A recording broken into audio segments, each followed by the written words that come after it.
Vítam vás pri dnešnom videu. V dnešnom videu vám ukážem svoj server, ktorý som si urobil. Tu hrám už s kamarátom nejaký ten čas. Je to vlastne replika asi najväčších banských závodov, čo sú na Slovensku, ktoré vlastne boli v Dubrave. A je to vlastne Dubrava, to je Creeper. Mám taký malý tento render distance, lebo mám nedostačujúci počítač na to. Ja som si dal aj najmenší render distance, aj animáciu som si vypol. Vidíte, že ona troška nerobí vôbec animáciu. Dávam jadom, ten vám ukážem. A tu je Jakub. No proste tu mám dom. Tu mám svoje veci. Tu mám postele dve. A tu niekde, čo je toto? To je šachta banská. Toto je klopačka.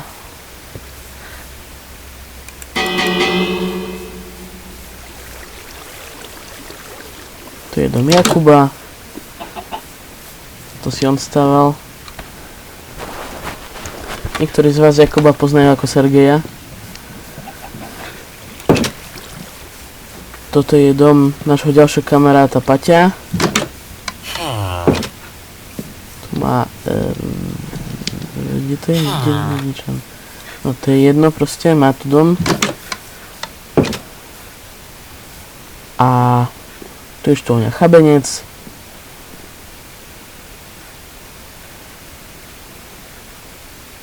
Ja vám tu ešte potom hodím fotku, ako to vyzerá s veľkým render distanceom, lebo teraz si nemôžem dovoliť veľký. Je štolňa flotačná. Tu je štolňa Martin.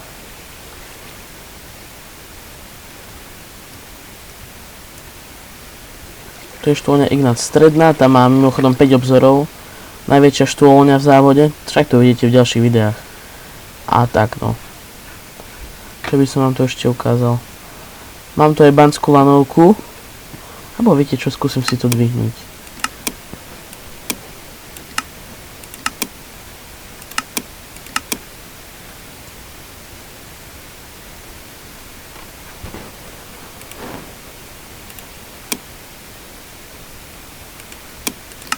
No hnedka to lepšie vyzerá.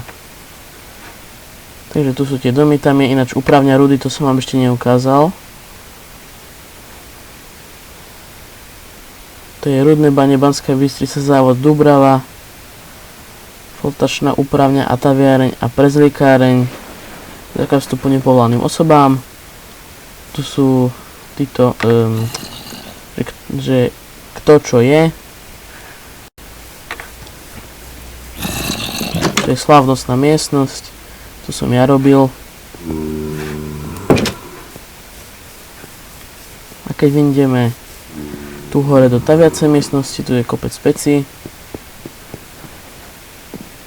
A tu bola prezliekáreň, neviem prečo tu nie sú tieto banské oblečenia, ale to je jedno. To rútim sem. Tak. Otvorím si dvere. Bum. Tu môžeme vidieť, je chliev. Tu boli svine dakedy, neviem prečo už nie sú. A tu hore je väzenie. A nikto tu není.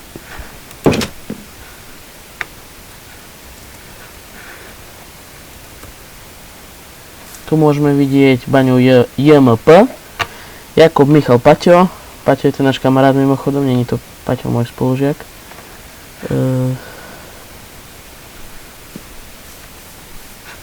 Tu je lanovka. Dolný úsek dechtárka. Toto Kubo staval. Inak on mi rozprával, že keď som tu nebol, tak že tu proste prišiel, on mi takto rozprával, že prišiel nejaký typek s bielými očami, ktorý vyzeral ako ja. Vtedy som mal ešte skin toho Steva. a že ho tam pozabíjal niekoľkokrát. Že s bielými očami bol, to som povedal, že to asi Herobrine bol. No to je na predpekelnú, to sú fantómové, to si nevšímajte. No dobre, no tak ja si myslím, že môžeme už skončiť. Tak dajte odber a like a dovidenia.